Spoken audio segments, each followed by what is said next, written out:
These teachings of the Living Light philosophy were given through the mediumship of Mr. Richard P. Goodwin. Spiritual Awareness Class, CC1. It states in Discourse 24 that love is the creative principle of the universe, that love is the great magnet. Now, as we understand this principle of the universe, we will understand that whatever happens to us has been created by us. It has not been created by anyone else, but it is something within ourselves that we have become in rapport with. Now, we get into rapport with something when we are expressing through that level of awareness. Therefore, we have choice at any given moment to change from one experience to another simply by a change of our thought patterns or our attitude of mind. Now, the teachings of serenity are concentration. And concentration is placing the mind pointedly and fixedly upon the object of your choice until only the essence of it remains. Concentration is one, and therefore concentration is the power. We teach that peace is all things in harmonious motion. When we are at peace within ourselves, everything in our universe, therefore, is peaceful. This peace comes about through an attitude of mind, through concentration. Therefore, by concentrating upon peace, we in time will become that peace. Freedom is not something that we attain without effort. Freedom is something that comes to us through control. Until man learns to control thoughts that are limiting, man will never be free. So we find that freedom comes through what is known as self-control. Control of limited type of thinking frees our spirit to express itself and serve the purpose for which it has been incarnated into this form. Now we're going to discuss this evening Discourse number 40. So if you'll turn your books at this time to number 40 and kindly read this discourse, we'll get into questions and answers. The universe with our mind. Do we use our imaginations, or what do we use? How? The next question. How do we touch, what facility do we use in touching the universal vibratory waves? Is that your question? We use the technique of visualization. Now, when we visualize anything, by the very process of visualization, we become in rapport with that we visualize. Every thought that we think has an effect upon us. The extent or energy that this responds to us is dependent upon how much energy we give to the thought. We give greater energy to thought by feeling than we do, for example, if we think of the word door. If we just think the word, we've given it so much energy. If we feel the word, if we visualize it, we give it a great deal more energy. So remember, whatever you think, you come into rapport with that thing. If you want to get into a more receptive rapport to anything, then you must, through the process of visualization, begin to feel it. As you begin to feel it, you become more receptive to it. And this is the reason that we teach our students to concentrate upon peace. Not only to think of the word, but to touch the very essence of it. And you touch the essence of a thing through the doorway of imagination or visualization. Does that help with your question? Yes. Any other questions from Group 1? Group 2? Richard, it talks about awakening our minds to great truth and responsibility. Responsibility, are we talking about responsibility to only our own soul's development, our own spiritual development, or to ours plus the other spirits on our level? When you talk of responsibility, are we to take it just for ourselves or for our level? That is an excellent question. When he speaks of responsibility in Discourse 40 and throughout the book, he is speaking of the responsibility of oneself to their own soul and to the spirit, the divine. When we awaken to our own soul, to the spirit within us, then we will awaken to the great truth that everything in every place is one. That there is no place that God the divine does not exist in all of the universes. Therefore, when he speaks of responsibility, he speaks of the responsibility of our own spirit to itself, which is God within us and God without us. It's everywhere, yes. Doesn't our spiritual development affect the development of the other soul spirits around us? Definitely. A person's unfoldment, spiritual unfoldment, not only affects themselves as an individualized soul, but it affects everyone and everything that we come in contact with. If we awaken to higher levels of awareness, what happens is everything that comes into our aura, into our vibratory wave, by thought or by physical contact, is affected to some extent. See, man is responsible unto himself and to all his creations. So by developing ourselves, we're automatically developing everything else. Absolutely and positively. And remember, those who do not choose to awaken will leave our universes by the very law that like can only be sustained by like. Thank you. You're welcome. Any other questions from Group 2? Group 3, please. No question. No questions from Group 3? All right, Group 4, please. That's your group? No question. Group 5?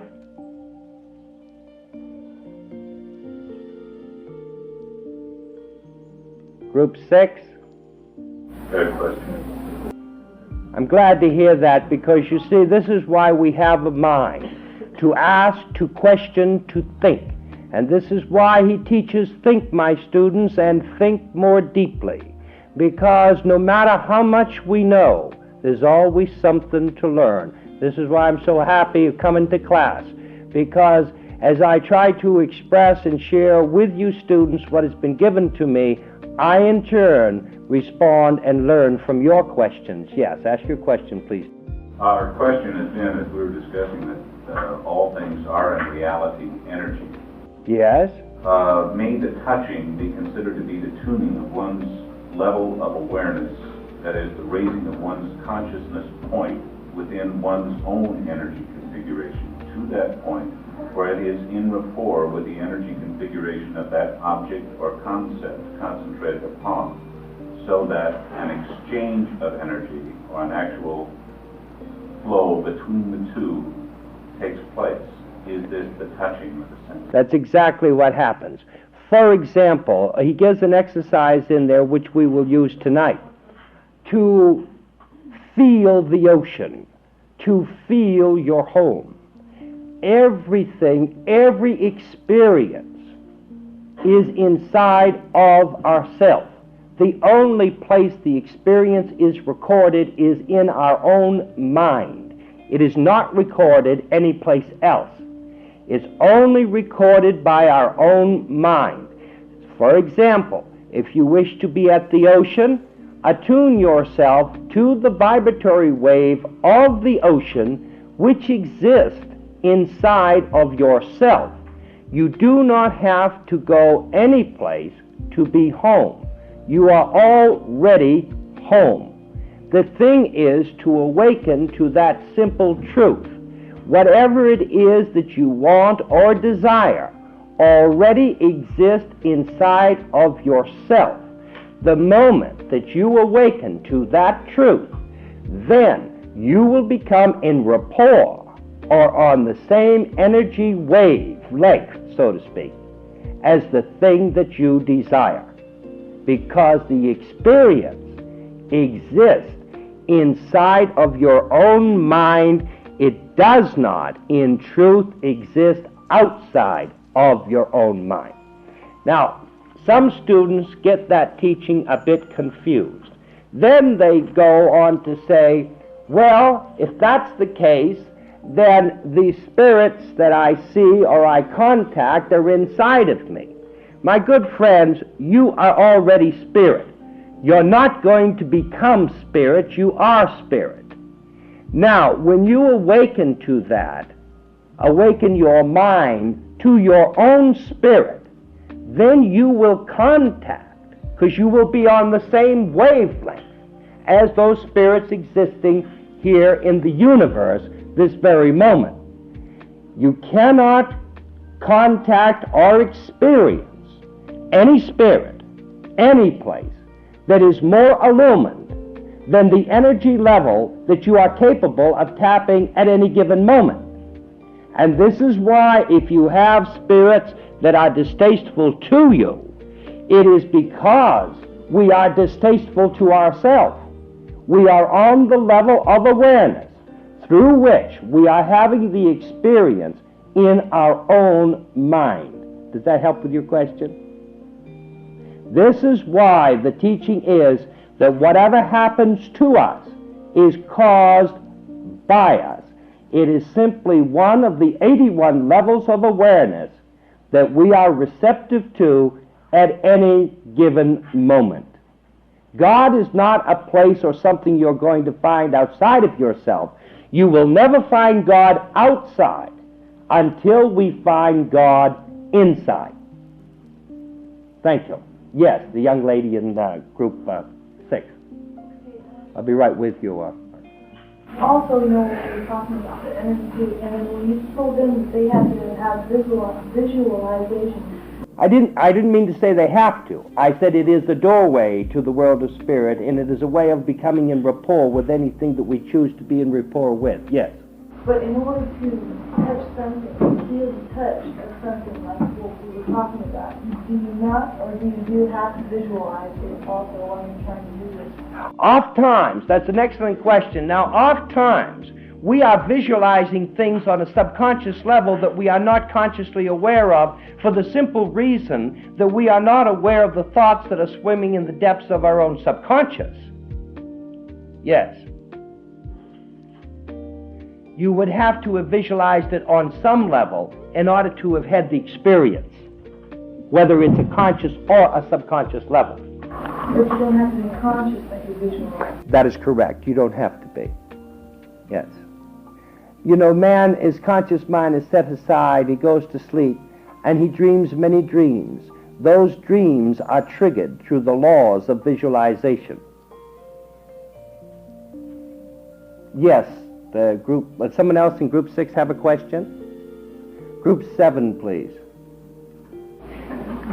No, I wanted to ask something in reference to what had been asked before. Then in this, we're on this physical plane. If we are consciously aware of the physical plane, then we are on it, yes. And whatever The only reason we're on it is because we're consciously aware of it. When we're no longer consciously aware of it in truth, we will no longer be on it. so that whatever level we are, I don't know if I use the same word. Whatever level we're functioning on here, or whatever level we can attain here, are the only experiences we can have.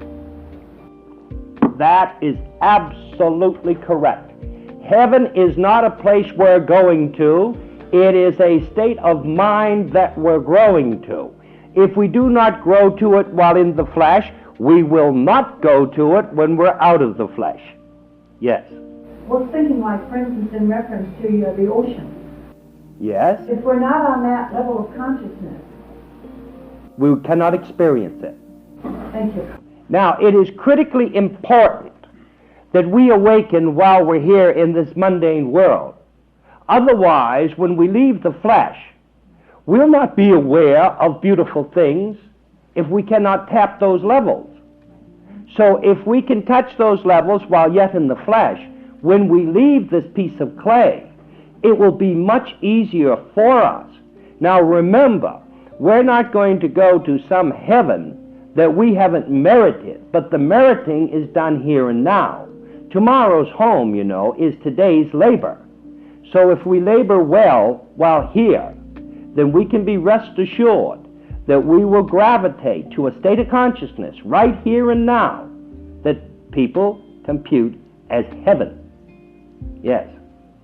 Belief does not take us there. Belief is sustained by 4 other steps. Yes. Okay, my question is that if the spirit guidance that we attract is on the same level as we are, how can they guide us if they are on our level? That's a very good question. That's a very good question. Now, the question has been asked by the student, and a very important question.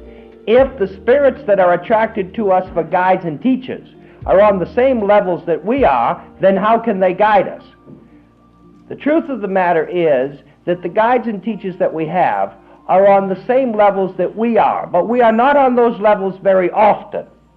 Our aspirations are there periodically, maybe for a few moments in a day, or maybe for a few moments in a week. And therefore, when we are on that level, those guides and teachers, we are in rapport with them, and they help us and try to inspire us because we are receptive to that level of awareness. So they can only come to us when we... They can only reach us when we are in those levels. Otherwise, we're reached by entities that are on the levels. If we want to know what level we're on, all we have to do is take a good view at our experiences.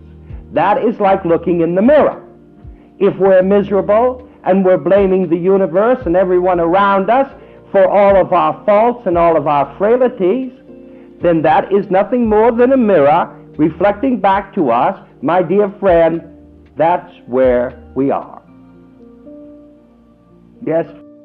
Well, I was going to ask about moral responsibility to parents and loved ones who do not believe, in fact, very much against, but we do have to live with them.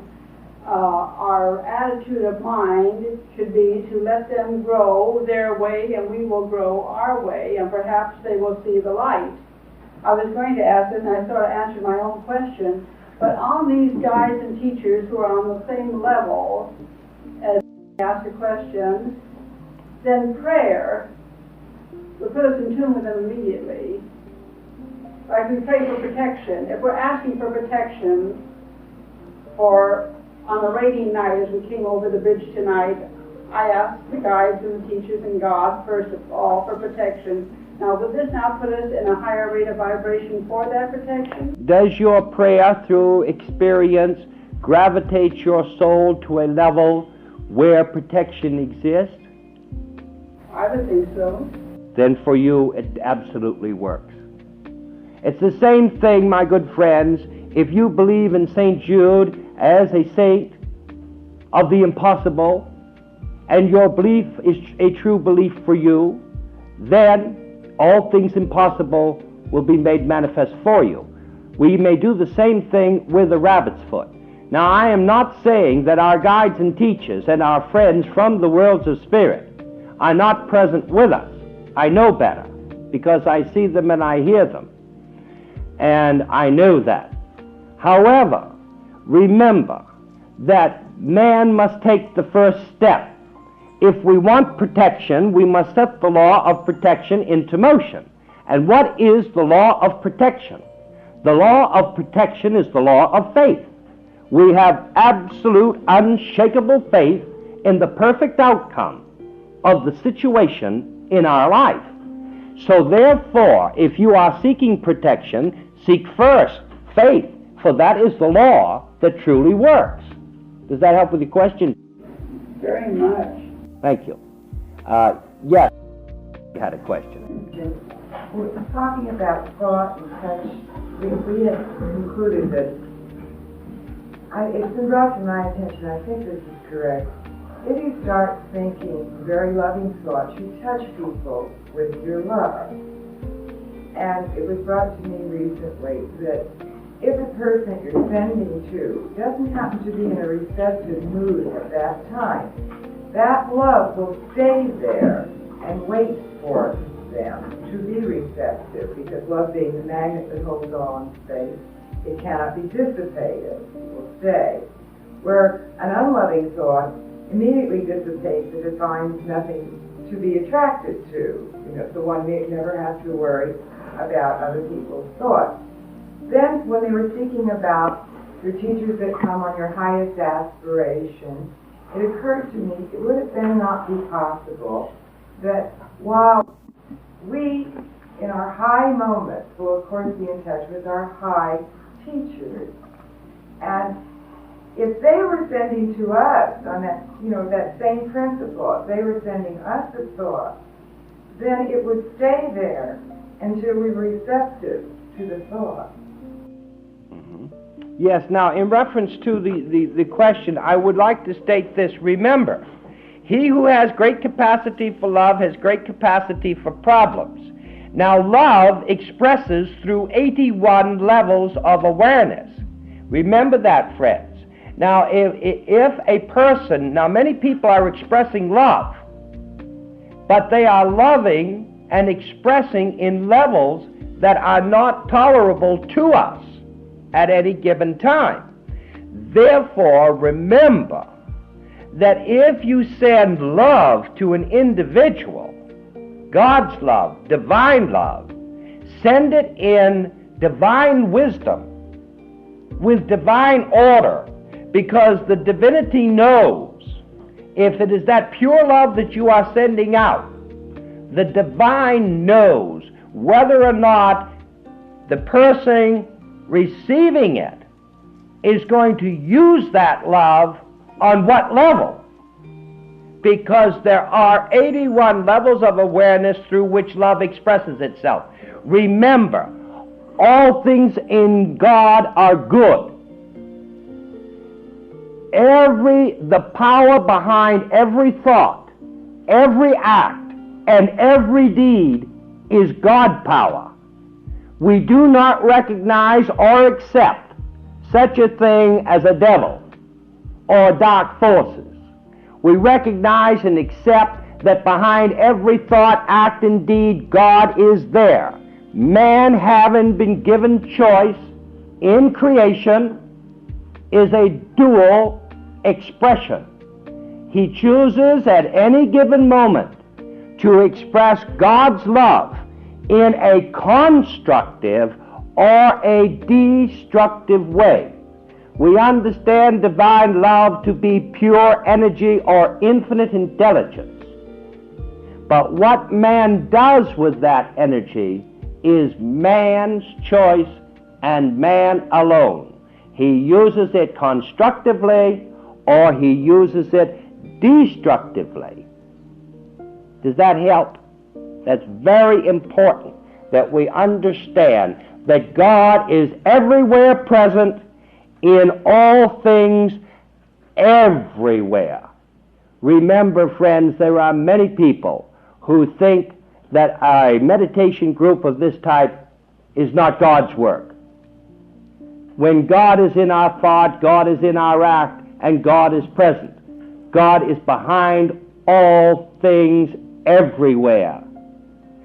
A person would say, how could God be behind the war? How could God be behind disaster? We're talking about the power itself. What man does with that power is up to man.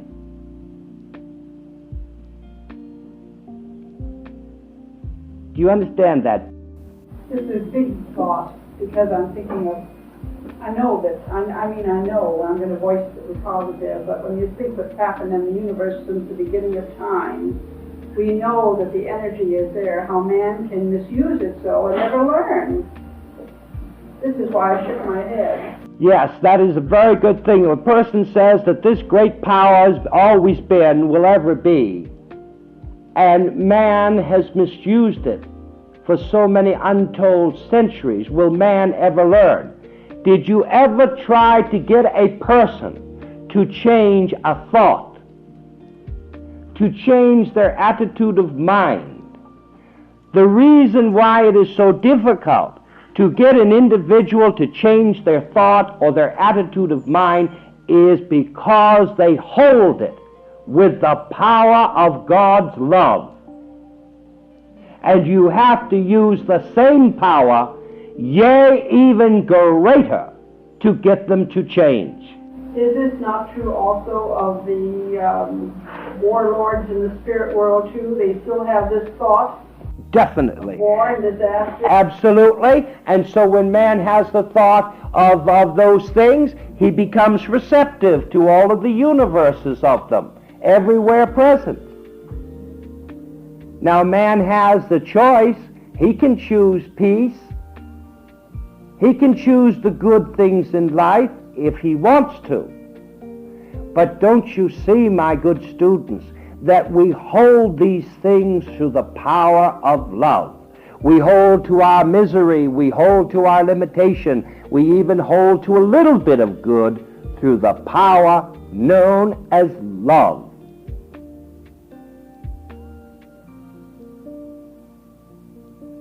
Remember that truth is taught through indirection, demonstration, and example. When we become the living light, then all those things added to us will be illumined. We won't even have to think about it. It is an automatic thing. It just is. Our purpose is not to get people to agree or disagree with the understanding of spiritualism as presented in this church. Our purpose is to share with you the understanding that we have received. Remember that we recognize and respect the divine birthright of each individual to express on any one of the 81 levels at any given time. Are there any other questions from Group 7? No? Group 8. Does Group 8 have any questions? Being new, I have 1,000 questions. You feel free to ask as many as we have time for, because we do have to get to our meditation. May I just ask one that does not have to do with the discourse? Oh, absolutely, certainly. I thought it triggered off something you said. Would you define for me your definition of heaven? The lady has asked, would I define my understanding of the word heaven? Well, I can only say this, madam. If I attempt to define what I understand to be heaven, you realize through my defining it, I'm going to limit it. And I personally do not like to limit what I understand to be heaven. Now, so I hope you will bear with me that it's just like if you ask me to define the word truth. I'm going to limit it, and I'm not going to have truth anymore. So if I try to attempt to define my understanding of heaven, I will limit it, and I will lose heaven in the process of my limitation of expression. Do you understand?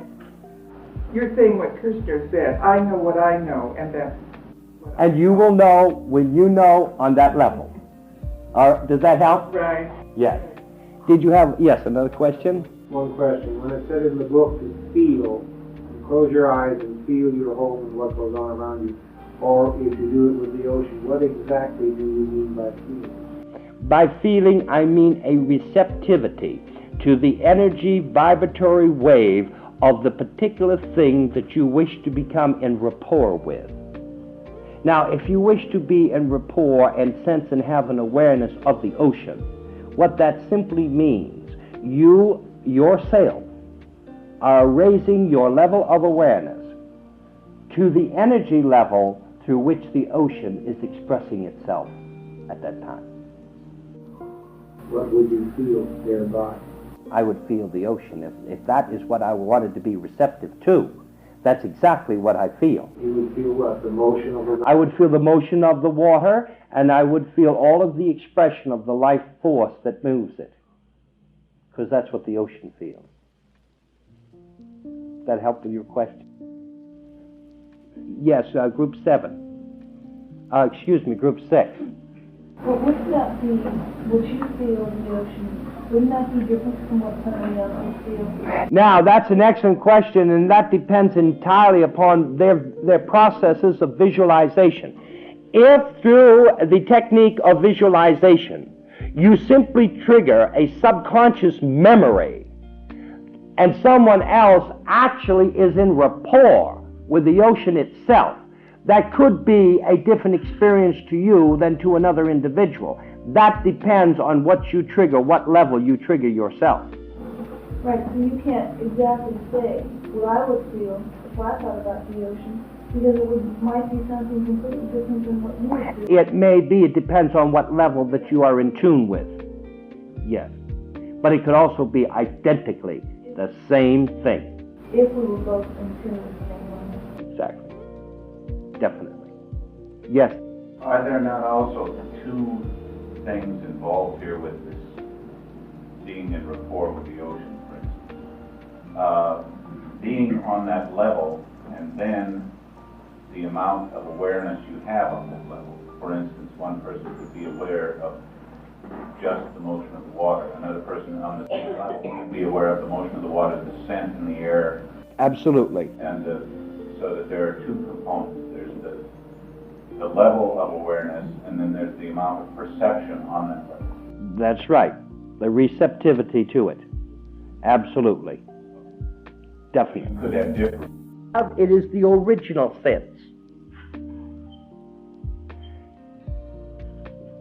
You see, the eyes deceive and so do the ears, but your sensing, your clear sensing is very, very accurate.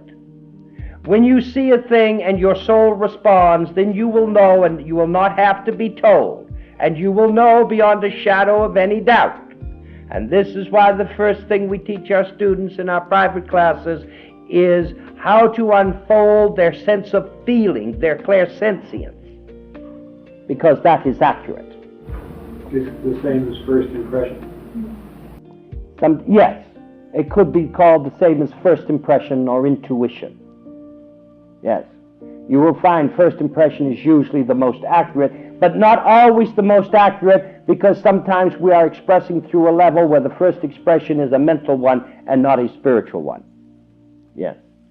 That depends on how much we got the mind in the way of our own spirit. Yes. Well, why is it so much easier on this side to learn? That's an excellent question. And the question is, why is it so much easier on this side while in the flesh than it is when we're out of the flesh?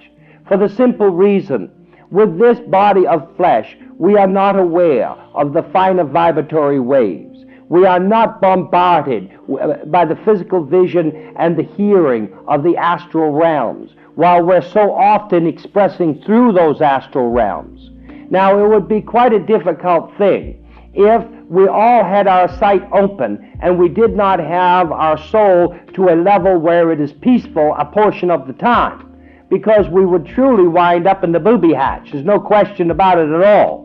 Now, in the unfoldment processes, many people have had experiences with what the spiritualists call elementals and the astral realms. Well, we experience those astral realms when we ourselves are expressing through that level. If we do not have a beautiful meditation, friends, it is not the fault of some spirit or God outside ourselves. It's inside of us.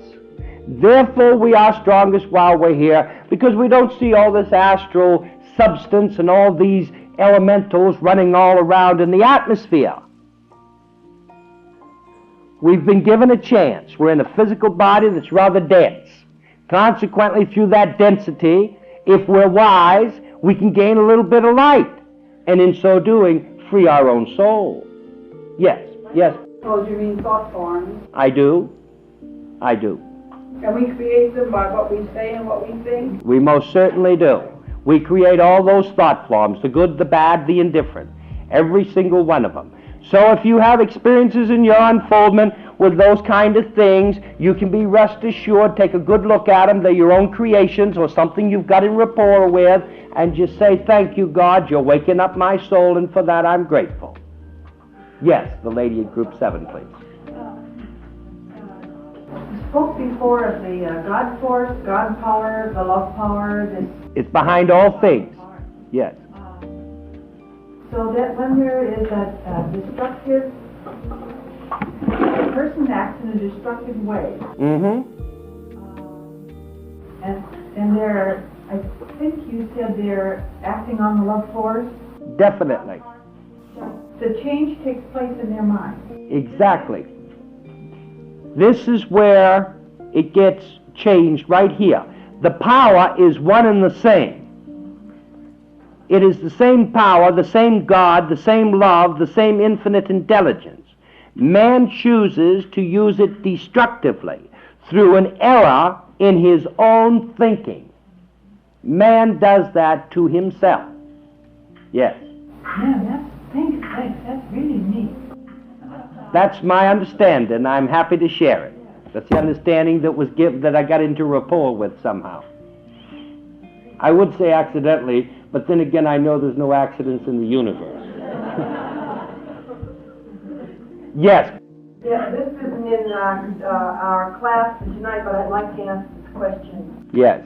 Doesn't the fountain exercise have the same effect on us as the ocean exercise? Because it does also help open the clairsentience more. The fountain exercise and the ocean exercises are two different exercises, in truth to serve two different purposes. The fountain exercise, which we'll come to at a later time, has been designed and is for the purpose of awakening the clairvoyance.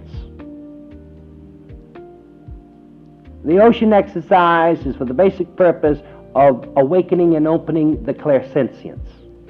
Yes. Yes. I have a question. Yes. Spiritual progression is not often, shouldn't be used, actually, I feel, I don't know, I'm asking a question really, for clairvoyance, clairaudience, or any of the other things. Spiritual progression should be used to grow spiritually. It doesn't always follow that we become clairvoyant or clairaudient. Many people progress spiritually without ever seeing anything. Is this right? So yes. Becoming clairvoyant doesn't mean that you stepped up spiritually. Not in any sense of the word. Becoming clairvoyant, mediumistic, psychic, or etc. does not in any sense of the word reveal a level of spiritual progression. After all, what is a medium? A medium is one through whom intelligences in another dimension are able to express themselves. Now, you can be a medium to any level, at any time, to the levels you have merited, that is, that you've grown to. So being a medium, a psychic, a clairvoyant, or all these other things does not reveal necessarily a spirituality. Yes. Is belief and faith synonymous according to our definition? No. Belief and faith are not synonymous in this understanding. You can believe a thing and have no faith in it at all, but you still believe it. You believe it's raining outside. Yes. Well, what are the 4 steps to belief? Have you studied the Discourse 24? Discourse 24, that was last week. Yes. I would recommend that you study it. It is given there in the 5 steps of creation. All right, thank you. Yes, you're welcome. I'll be right with you. Yes, once again, this doesn't apply to our class tonight, but I'd like to clarify these things in my own mind. What exercise opens up the clairaudience? The question is asked by Ms. What exercise opens the clairaudience? And you have read The Living Light, haven't you? Yeah. Next week, if you do not have the answer, I will give it to the class. It's in there. If you do not find the exercise in the book by next Thursday, I will be happy to give it because it is in the book. Yes, the lady down there had a question. I'll be right with you, ma'am. I need some definition about the highest. I don't know. You may be higher than you think you know. I don't know what Clairsentience or clairaudience means, and I don't know what clairaudience audience? and I don't know what audience means. Clear simply means clear seeing, clear hearing, and clear feeling. We understand in spiritualism when you say clairvoyant, a person who is enabled to see clearly into other dimensions. And so how are you using the clear perception? That's how we're using it. We're using it in that sense of clear sensing, clear seeing, and clear hearing. Okay, I just got it, because that's what it has. Okay? Fine.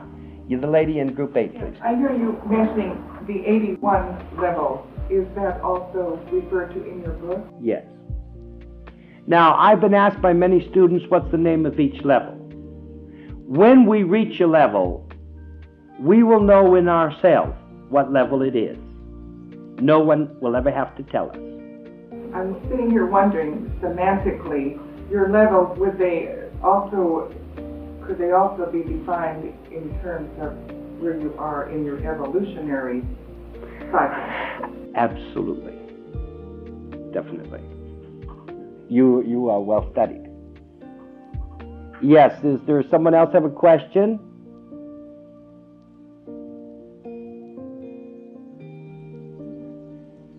No? All questions answered? I still can't get the difference.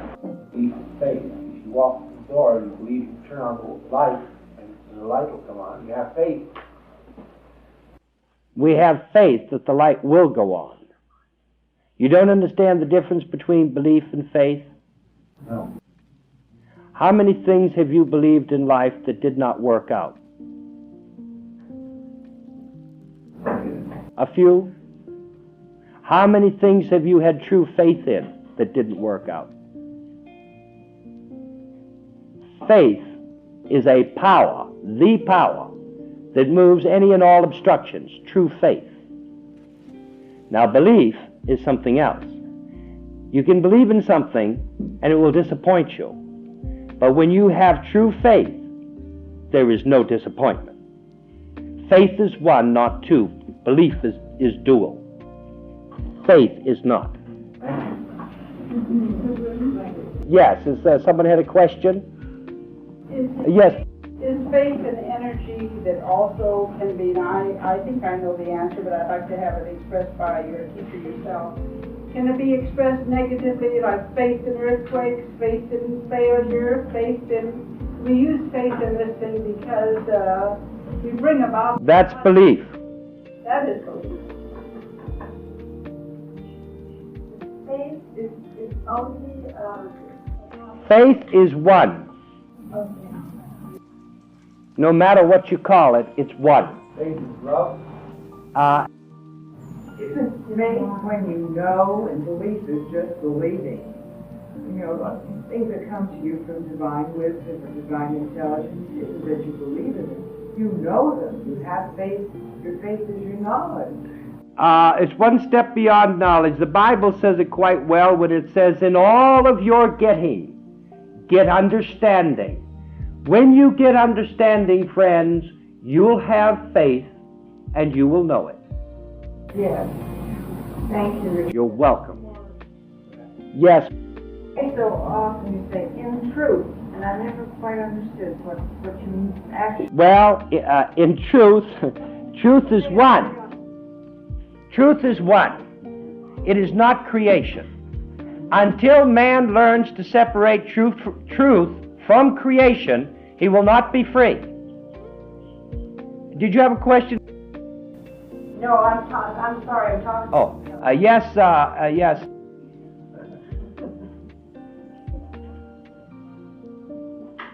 Truth is not creation.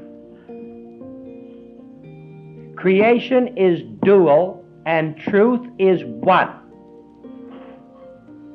Remember that we are in creation, but we are not a part of creation. The Spirit is expressing through form, but it is not form. There is a vast, vast difference. Yes? Is creation synonymous with fabrication then? We're making it up? Well, That depends on what level the question is being asked from. If you're asking the question from a level concerning your creations, then yes, indeed, we are making it up. Our minds create it. We create our atmosphere, we create our aura, we create all things that are attracted to us, and we create all things that are repelled by us. And in that sense, yes. Yes, what's next? The truth is one, love is one, faith is one. They're all the same one, are they? God's called many things, all the way from infinite intelligence to truth to love to wisdom and everything else. It depends on which way you want to look at it. Remember that God or truth expresses through everything, is a part of nothing. Yes, the gentleman. I understand truth to be relative insofar that what is truth for me now was not necessarily truth for me 10 years ago or will be 5 years hence. Definitely, because it's individually perceived, though it is not individual. Therefore, what is truth for another person, you cannot knock it because it is their level of awareness at that time. That is right. And remember this, that we cannot tolerate, we make an adversity of.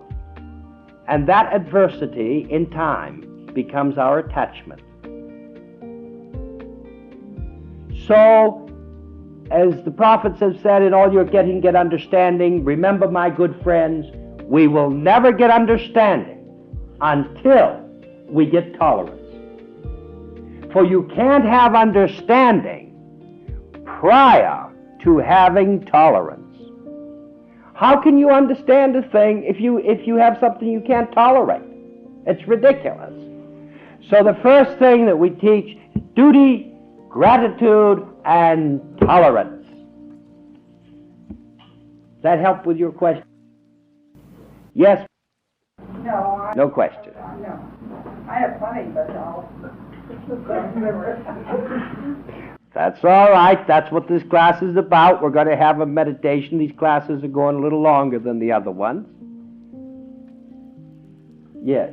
This just came to me, it may be too far out, I don't know. I've never even thought this until just now. Could one say that the physical body is to the soul what the soul is to the spirit? Absolutely and positively, but remember, we are 9 bodies in truth. What are those 9 bodies? You have a mental body, you have an astral body. Someday, if you don't already, you'll have a spiritual body, and you have a physical body, and you have a vital body. There are 9 bodies. There are 81 levels of awareness. Do the bodies take you through each level? Absolutely. Do they? You cannot express on any level without a vehicle through which to express on the level. I think sometimes people are frightened when they don't, when it's mentioned from the platform or other places that their spirit body or spiritual body isn't ready for them yet. They do go into a covering when they leave this earth plane, but it isn't always a spiritual body. The covering they already have, it's already inside the piece of clay. Yeah, so I mean, the spiritual body is built by our thoughts and our self-service and all it means, really. It's built through the awakening of the soul faculties and balancing the energy through the expression of the functions equal to their opposites known as the soul faculties. When the divine energy is equally balanced and expressed between the faculties and the functions, then man, in truth, is creating what we call his spiritual body. Having his spiritual body prior to leaving the flesh, he will be awakened. And in being awakened, he will not go to sleep when he leaves the clay, but he will step out of the physical clay wide awake and go into his spiritual abode, which is already created for him prior to leaving. And this is why Part of your soul faculties are given in the living light, and they're given in the teachings of this church. First, let us get through the first soul faculty of duty, gratitude, and tolerance. What is our duty? Where is our gratitude? And are we expressing tolerance? Not to tolerate people, but tolerance inside of ourselves. That we are, in truth, everything that we see around and about us. Remember that nothing can exist in a human being that does not exist in all human beings, because human beings are part of the human race or creation. They may or may not have in this incarnation expressed what they cannot tolerate another individual expressing. But anything that exists in one human being exists in all human beings. So when we say we cannot tolerate the way that person is acting, it simply means we cannot tolerate that level in ourselves. That's what it means. No more and no less. Because it's in us. We're a part of the human race.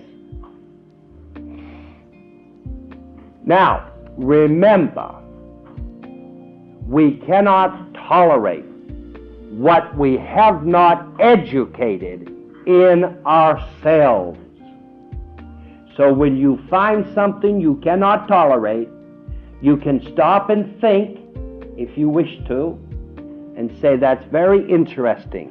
I never educated that in myself, because that is the truth and it is demonstrable.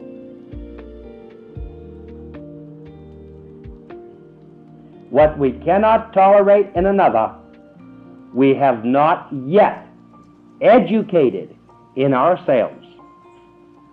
What does the word educate mean? Someone like to answer that question? Well, I had to say, I won't let somebody else have it. What does the word educate mean? All right. It's to draw out from within. It comes from the Greek word educate, which means to draw out from within. You don't get it from without. You educate.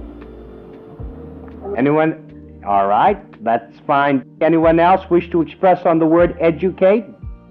Not understanding, to control oneself, to understand oneself. If you understand yourself, you understand everything outside. All right. I think perhaps the key is the word understanding as opposed to learning. You can learn, you can memorize numbers, but you haven't been educated to them. You can learn them, you can memorize them, but you must understand them. And by understanding them, you understand their relativity to yourself, how what part of yourself they play, what they are. This is why we teach in Serenity, go beyond knowledge to understanding. It is understanding that we are seeking, and we gain understanding when we have tolerance. So tolerance and understanding run hand in hand. You cannot have tolerance without understanding. You cannot have understanding without tolerance. And when you have tolerance and understanding, your spirit is free. Now we must get to our meditation time. To do things that are destructive, and some of them do not have as strong a tendency. But that deals entirely with the evolution of the soul and what it and it alone has merited. That has nothing to do whatsoever with the truth that all forms, the human race, have all tendencies, because in truth they do. Some of them don't happen to express some of them. But we should have tolerance for everything and everyone, lest we merit that experience in another incarnation, in another day, in another time. Because what we cannot tolerate in another, we guarantee to experience someday in ourselves in order that we may gain understanding and in so doing awareness. Thank you all very much.